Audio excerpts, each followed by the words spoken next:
Assalamualaikum warahmatullahi wabarakatuh. Kami dari kelompok 10 mata kuliah Pancasila akan memaparkan hasil diskusi kami mengenai Pancasila sebagai paradigma dalam pembangunan nasional. Kelompok 10 ini beranggotakan Jericho Anastasius Irawan, Siti Safa Zikra Sabita, Ulfa Zanuba, dan Raihan Al-Sabri. Topik yang akan kami paparkan antara lain pengertian paradigma, memaparkan Pancasila sebagai paradigma reformasi, dan Pancasila sebagai paradigma pembangunan politik, sosial budaya, ekonomi, dan hukum. Baiklah teman-teman, jadi di sini saya akan menjelaskan materi tentang pengertian paradigma. Paradigma merupakan sumber acuan yang menjadi bahan pertimbangan bagi proses berpikir dan bertindak.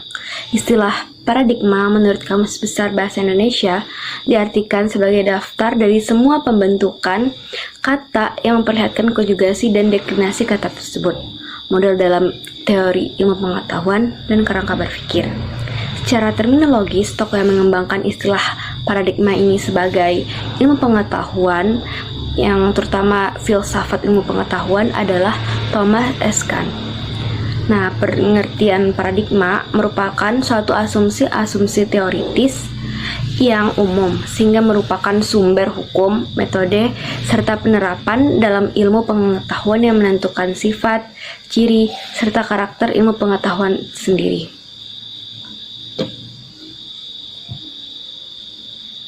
Sifat ilmu pengetahuan yang dinamis menyebabkan semakin banyak hasil-hasil penelitian, sehingga membuka kemungkinan ditemukannya kelemahan-kelemahan pada teori-teori yang digunakan.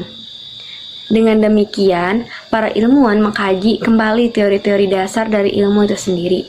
Nah, contohnya nih, dalam ilmu sosial, ketika suatu teori didasarkan kepada hasil penelitian ilmiah berdasarkan metode kuantitatif yang dikaji manusia, dan kepada hasil penelitian masyarakat berdasarkan sifat-sifat parsial, terukur, dan korelatif, ternyata hasil daripada ilmu pengetahuan itu secara epistemologis hanya mengkaji satu aspek saja dari objek ilmu pengetahuan, yaitu manusia. Nah, berdasarkan kajian paradigma ilmu pengetahuan sosial tersebut, kemudian dikembangkan metode-metode baru, yaitu metode kualitatif. Istilah ilmiah itu berkembang pada bidang-bidang kehidupan lainnya, sehingga menjadi terminologi dari satu pengembangan dan pembangunan yang mengandung konotasi, pengertian, kerangka berpikir, sumber nilai, dan juga orientasi arah. Nah, jadi pengertian paradigma ini menurut sebagai ilmu pengetahuan ini memiliki konotasi, kerangka berpikir, sumber nilai, dan juga orientasi arah. Pancasila sebagai paradigma reformasi memiliki arti jika ada perubahan di masa depan, asumsi kunci atau nilai-nilai yang mendukung perubahan itu harus selalu didasarkan pada Pancasila. Saat rakyat Indonesia menata kembali kehidupan berbangsa dan bernegara untuk mencapai masyarakat madani yang bermartabat, yang menghormati hak asasi manusia, masyarakat yang demokratis dengan moral agama, dan masyarakat yang beradab dan bermoral manusiawi. Pasca tragedi kemanusiaan yang sangat tragis, berbagai gerakan telah merenggut banyak nyawa dari anak-anak negeri sebagai rakyat kecil tak berdosa yang mendambakan kedamaian, ketenangan, dan kemakmuran. Namun di balik berbagai kesengsaraan bangsa Indonesia, nilai-nilainya, yakni nilai-nilai yang berakar pada pandangan hidup bangsa Indonesia sendiri, yakni nilai-nilai Pancasila, tetap diyakini. Reformasi ini bertujuan untuk menata kembali kehidupan negara bangsa ke dalam sistem nasional berdasarkan nilai-nilai Pancasila, bukan menghancurkan atau membubarkan bangsa negara Indonesia. Padahal, reformasi itu sendiri pada hakikatnya mengembalikan tatanan yang benar kepada sumber nilai. Hal tersebut merupakan dasar dari kehidupan bersama masyarakat Indonesia, baik yang telah mengalami transformasi karena kekuasaan kelompok masyarakat pada masa Orde Lama maupun Orde Baru. Oleh karena itu, proses reformasi berada dalam konsep reformasi secara menyeluruh, namun perlu memiliki arah, tujuan, cita-cita, landasan, dan sumber nilai yang jelas yang terkandung dalam Pancasila. Reformasi berbasis perubahan di berbagai bidang yang sering disebut dengan dalam jargon reformasi menyeluruh tidak dapat diubah oleh sumbernya sendiri. Oleh karena itu, sebaliknya, Reformasi membutuhkan tujuan, landasan, dan cita-cita dan platform yang jelas. Dan bagi negara Indonesia, nilai-nilai Pancasila adalah paradigma reformasi yang lengkap. Yang pertama, Pancasila sebagai paradigma di bidang politik. Yang dimaksud Pancasila sebagai paradigma pembangunan politik adalah meletakkan nilai-nilai yang terkandung dalam Pancasila sebagai sumber nilai politik. Sumber nilai politik harus mengacu pada nilai-nilai Pancasila, terutama sila keempat, di mana semua praktik-praktik politik harus berkembang atas asas kerakyatan.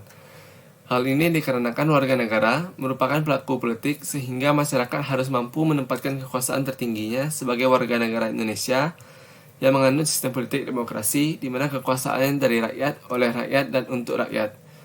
Warga Indonesia sebagai warga negara harus ditempatkan sebagai subjek atau pelaku politik, bukan sekedar sebagai objek politik.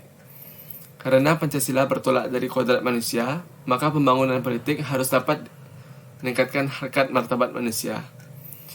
Sistem politik Indonesia yang bertolak dari manusia sebagai subjek harus mampu menempatkan kekuasaan tertinggi pada rakyat.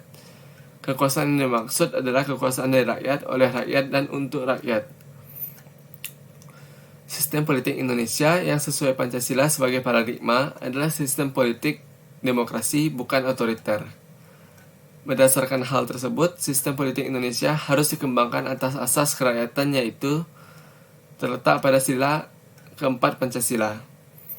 Pengembangan selanjutnya adalah sistem politik didasarkan pada asas-asas moral daripada sila-sila pada Pancasila.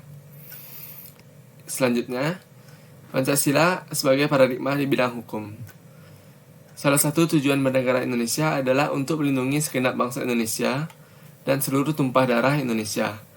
Hal ini mengandung makna bahwa tugas dan tanggung jawab tidak hanya oleh penyelenggara negara saja, tapi juga rakyat Indonesia sebagai keseluruhan. Atas dasar tersebut, sistem dan keamanan adalah mengikut sertakan seluruh komponen bangsa. Sistem pembangunan pertahanan dan keamanan Indonesia disebut sistem keamanan rakyat semesta. Menurut ketetapan MPRS nomor XX-MPRS-1966, Pancasila merupakan sumber dari segala sumber hukum. Dengan demikian, semua peraturan perundang-undangan di Indonesia harus tidak boleh bertentangan dengan Pancasila sebagai dasar negara. Pembukaan Undang-Undang Dasar 1945 yang memuat Pancasila tidak boleh dirubah oleh siapapun termasuk MPR. Hal ini didasarkan pada pasal 3 dan pasal 37 karena merubah isi pembukaan berarti pembubaran negara. Nah, kemudian kita masuk kepada poin berikutnya, yaitu Pancasila sebagai paradigma dalam pembangunan ekonomi. Nah, berbicara soal ekonomi, sesuai dengan paradigma Pancasila dalam pembangunan ekonomi, sistem ekonomi harus berdasarkan pada molaritas ketuhanan dan kemanusiaan. Hal ini bertujuan untuk mensejahterakan rakyat secara keseluruhan. Nah, pengembangan ekonomi harus mampu menghindarkan diri dari monopoli serta persaingan bebas yang nantinya itu akan memberikan keuntungan besar kepada pihak-pihak yang kuat dalam bidang ekonomi. Nah, sedangkan pengusaha-pengusaha kecil itu akan dirugikan secara tidak langsung maupun secara langsung dengan adanya sistem persaingan bebas di dalam dunia perekonomian. Sesuai dengan Undang-Undang Dasar 1945 dalam pasal 33 menyebutkan bahwa sistem persaingan bebas dan monopoli itu dilarang dalam perekonomian. Mengenai pasal 33 ini, penjelasan Undang-Undang Dasar 1945 menyatakan bahwa dalam pasal 33 tercantum dasar demokrasi ekonomi. Produksi dikerjakan oleh semua untuk semua di bawah pemimpin atau pimpinan atau penilikan anggota-anggota masyarakat. Nah, oleh sebab itu, sistem perekonomian negara harus mengutamakan kesejahteraan rakyat. Masyarakat pun harus ikut andil dalam kegiatan pembangunan ekonomi. Sedangkan pemerintah itu sendiri berkewajiban memberikan pengarahan dan bimbingan terhadap pertumbuhan ekonomi yang sehat bagi perkembangan dunia usaha. Nah, kita masuk dalam poin terakhir, yaitu Pancasila sebagai paradigma dalam pembangunan sosial budaya. Berbicara soal sosial budaya, sudah pasti kita mengetahui bahwasanya budaya di dalam negara kita ini sudah cukup banyak, bisa dikatakan, dan sudah tidak terkontrol lagi. Pancasila sebagai paradigma dalam pembangunan sosial budaya ini mendasarkan pembangunan sosial budaya berdasarkan nilai-nilai yang telah ada dalam masyarakat. Nilai-nilai yang ada pada masyarakat pada hakikatnya merupakan dasar-dasar dari nilai yang terkandung dalam Pancasila. Dalam rangka pembangunan sosial budaya, Pancasila merupakan sumber normatif yang bertujuan untuk meningkatkan harkat dan martabat manusia, menjadikan warga negara menjadi masyarakat yang beradab dan berbudaya. Pada era globalisasi, nilai-nilai budaya yang berkembang dalam masyarakat sudah mulai tertimbun oleh budaya-budaya barat yang mulai masuk ke Indonesia. Nyaris semua penduduk Indonesia terpengaruh oleh budaya-budaya tersebut, baik itu budaya yang bersifat positif, bahkan lebih banyak lagi budaya yang bersifat negatif. Dengan masuknya berbagai budaya baru, masyarakat mulai meninggalkan nilai-nilai budaya yang telah berkembang dalam ruang lingkupnya, dan mereka lebih memilih budaya-budaya bangsa barat yang bahkan tidak sesuai dengan nilai-nilai yang terkandung dalam Pancasila. Hal tersebut membuat masyarakat memiliki sifat-sifat yang kurang baik atau biasa disebut dengan biadab. Contohnya seperti gaya berpakaian yang meniru bangsa barat, berbagai macam tarian-tarian bangsa barat yang mengandung sedikit unsur porno ataupun bisa dibilang sudah mengandung unsur pornografi dan lain sebagainya. Sudah menjadi tugas pemerintah untuk mengingatkan serta mengarahkan masyarakatnya untuk kembali menerapkan aspek-aspek budaya yang telah berdasarkan nilai-nilai kemanusiaan, nilai ketuhanan, dan nilai keberadaban yang sebenarnya sudah diatur dalam Undang-Undang Dasar 1945 ataupun kepada nilai-nilai Pancasila itu sendiri. Baiklah, saya kembalikan kepada moderator.